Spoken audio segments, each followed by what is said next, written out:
Boa noite a todos, bem-vindos mais uma vez ao nosso canal. Hoje, nessa semana que se inicia, não é, meus irmãos? Para que possamos aprender uns com os outros, continuar aprendendo, né? Exercitando em nós e ensinando e passando à frente. Então, vamos à nossa mentalização? Mentalizando uma suave luz que nos envolve da cabeça aos pés, envolvendo o corpo e a alma, penetrando no alto da nossa cabeça e se espalhando por todo o nosso corpo, revitalizando, reequilibrando-nos e nos fortalecendo para que possamos trabalhar os bons pensamentos de confiança, fé e esperança em dias melhores. E vamos agradecendo a Deus pelas bênçãos deste momento. Meus irmãos, hoje eu vou continuar com Adeilson Sales. Lembram? Psicanalista, escritor e poeta. Atua como palestrante em congressos, escolas públicas e particulares, universidades e empresas. Alguns dos seus títulos são paradidáticos e foram adotados em escolas públicas e particulares. Sua obra, de cunho infanto-juvenil, também foi adaptada para o teatro e traduzido para a língua inglesa. O êxito de seu trabalho se reflete na participação constante nas maiores bienais e feiras do livro do Brasil. Que alegria, né, meus irmãos, em podermos passar lições deles.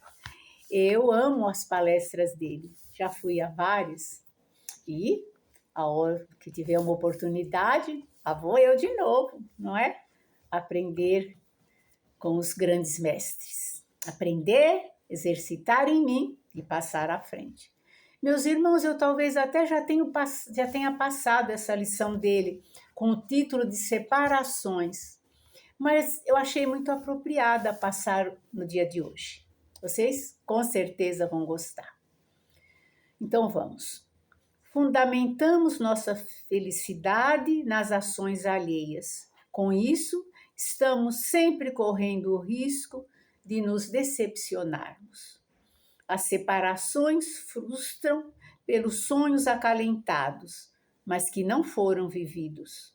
Sofre-se muito pelo que se deixou de viver e ficou pelo caminho. Essas frases são do autor. E agora nós vamos à lição do autor também, né? Ninguém se casa para a posterior separação.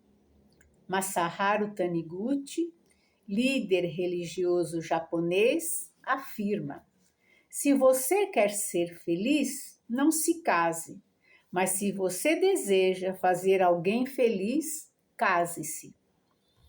A concepção de felicidade para a maioria das pessoas ainda expressa um conceito egoístico, pois todos sempre afirmam: vou me casar para ser feliz.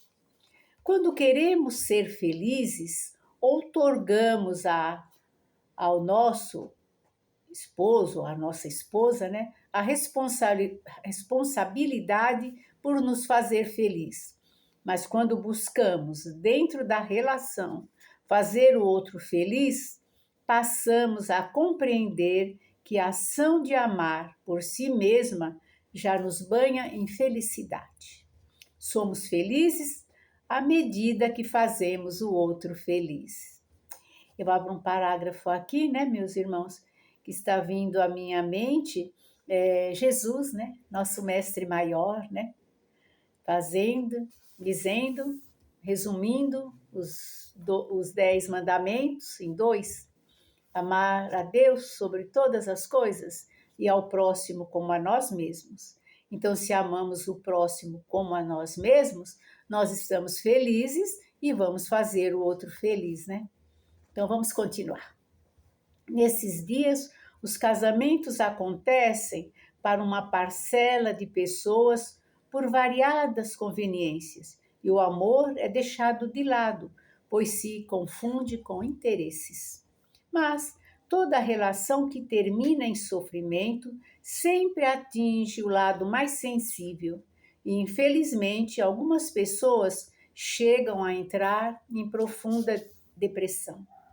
Mesmo que a separação seja consensual, existe uma carga psicológica negativa a ser absorvida pelas pessoas no momento do rompimento definitivo.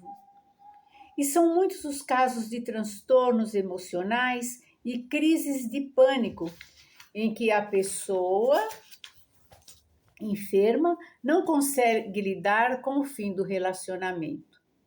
Outro dia, ouvi a seguinte frase do grande escritor e pedagogo Rubem Alves: quando conhecemos alguém e decidimos partilhar a vida com a pessoa eleita, devemos nos indagar: será que eu terei prazer em conversar com ele ou ela, até o fim dos meus dias?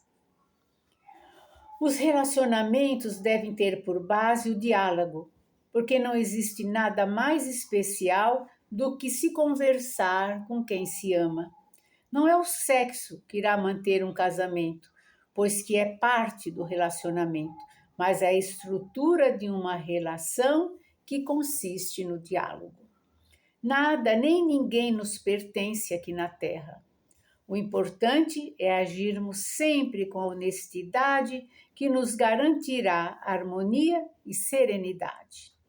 Se a separação ocorreu por traição ou outra atitude infantil, o importante é que tenhamos feito o nosso melhor, que não sejamos nós os que enganam e iludem, pois somos responsáveis por tudo que cativamos, de bom e de ruim na vida das pessoas. Em caso de rompimento, é natural experimentar a tristeza e certa frustração, mas não se esqueça que relacionamentos são feitos por duas pessoas e cada uma tem sua parcela de responsabilidade pelo êxito ou pelo equívoco. Evite alimentar a tristeza, pois a amargura intensamente cultivada é prenúncio de enfermidade emocional à espreita. Agora ele passa uma liçãozinha com o título O que é o amor?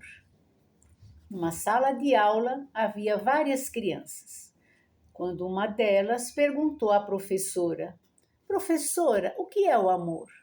A professora sentiu que a criança merecia uma resposta à altura da pergunta inteligente que fizera.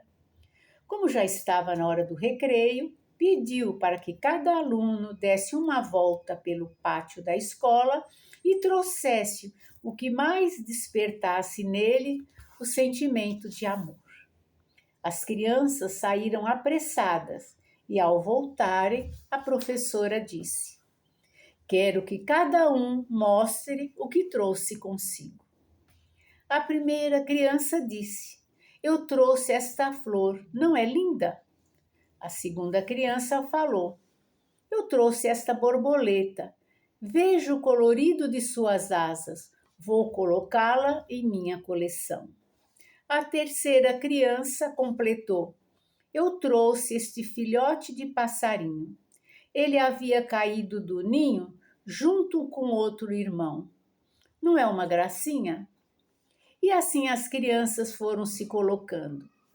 Terminada a exposição, a professora notou que havia uma criança que tinha ficado quieta o tempo todo.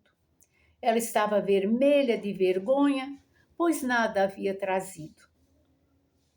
A professora se dirigiu a ela e perguntou: meu bem, por que você nada trouxe? E a criança timidamente respondeu: desculpe, professora, vi a flor e senti o seu perfume. Pensei em arrancá-la, mas preferi deixá-la para que seu perfume exalasse por mais tempo. Vi também a borboleta, leve e colorida. Ela parecia tão feliz que não tive coragem de aprisioná-la. Vi também o passarinho, caído entre as folhas, mas, ao subir na árvore, notei o olhar triste de sua mãe e preferi devolvê-lo ao ninho. Portanto, professora, trago comigo o perfume da flor, a sensação de liberdade da borboleta e a gratidão que senti nos olhos da mãe do passarinho. Como posso mostrar o que trouxe?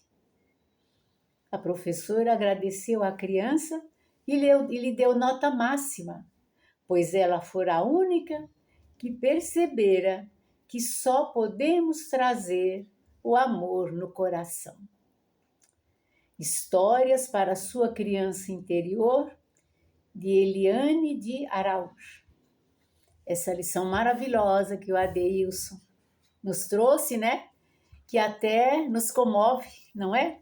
Nos faz, assim, sentir uma coisa boa, né? Uma vibração boa, né? Das crianças, né? E principalmente dessa criança última, né? Que teve o amor, exercitou mais o seu amor no coração, não é mesmo? Então, meus irmãos, fiquemos com essa lição para o nosso aprendizado, fazendo sempre o melhor de nós, né? Porque nós somos luzes, Jesus falou. Nós somos luzes e cada vez que nós nos ligamos com o nosso Pai Celestial, através da prece, não é? Dos bons pensamentos e dos bons sentimentos, nós já avançamos um degrau na nossa evolução. Então, fiquemos na doce paz de Jesus, que todos tenham uma ótima noite, lindos sonhos, não esquecendo as orações, né, meus irmãos, como eu sempre falo, a oração que é a alavanca do Espírito, e nós ficamos na doce paz de Jesus. Não esqueçam o joinha no nosso canal, porque esse canal, @aprendendo uns com os outros, vai aprender muito, para poder ensinar muito também, né? Muito mais. E assim é.